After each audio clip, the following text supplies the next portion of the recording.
Igan, may 30 diver ang magsasalitan sa pagsisid sa Taal Lake para hanapin ang mga labi ng mga nawawalang sabongero na itinapon umano roon. Kahapon may nakitang mga buto sa gilid ng Taal Lake at aalamin kung ang mga butong ito ay tao ba o hayop. May unang balita si Chino Gaston.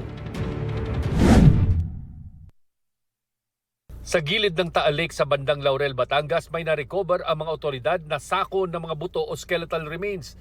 Ayon kay PNP Region 4A Director Brigadier General Jack Wangki, natagpuan ang mga buto sa lugar kung saan sinasabi umano ng whistleblower na si Judy Dondon Patidongan o alias Totoy na dinala ang mga pinatay na missing sabongero bago sila itapon sa Taal Lake.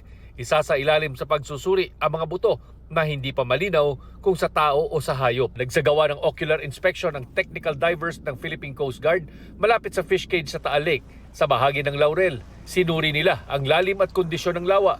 Ayon sa Department of Justice, inuupahan umano ng isa sa mga sospek sa kaso ang naturang fish cage.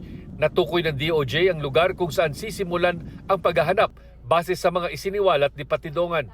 Nagkaroon ng surface search sa lugar ang mga diver pero wala pang nakitang indikasyon kung naroon nga ang hinahanap ng mga labi. Right now, nag-start na tayo ng initial survey. The operations already started and nag-ocular lang tayo and ina-assess natin yung other equipments that we'll be using. This is a lake, no? So characteristic niya lalo na pagka maalon and nakikita niyo naman murky, no? So same yun sa bottom. As you go deep, medyo lumalabo, maburak din yung lugar. Mahigit 30 diver ang magsasalitan sa pagsisid sa lalim na 30 hanggang 50 meters at posibleng gumamit pa ng specialized diving equipment at gas mixtures para sa kanilang kaligtasan. Posibleng gamitin din ng sariling remotely operated vehicle ng PCG sa paghahanap kung kinakailangan. Humingi na rin ng tulong ang DOJ sa Philippine Air Force para madala oras na aprubahan ng Japanese government ang mga hinihiram na ROV. Kung gaano katagal gagawin ang paghahanap, sabi ng DOJ, well, until we have a good picture, we will not stop.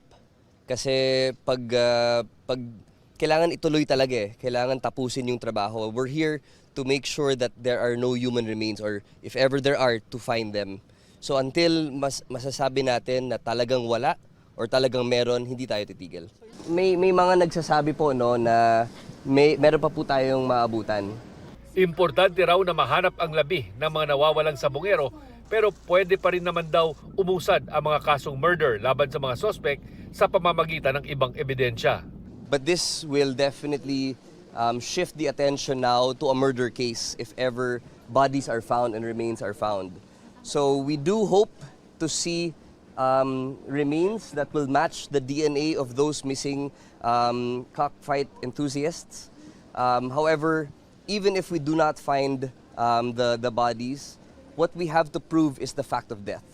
No? That is what is important in a murder case.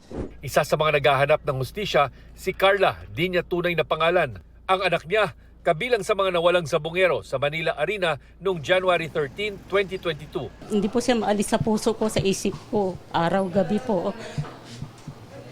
Hindi po basta po kasi parang malaking dago sa aming pamilya po, lalo na sa isang ina.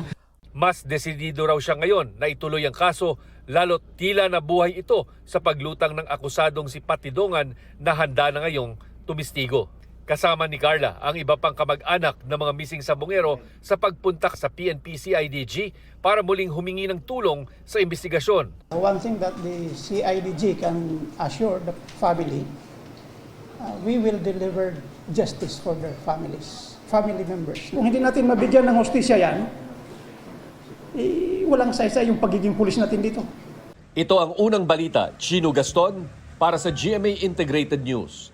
Igan, mauna ka sa mga balita, mag-subscribe na sa GMA Integrated News sa YouTube para sa iba't ibang ulat sa ating bansa.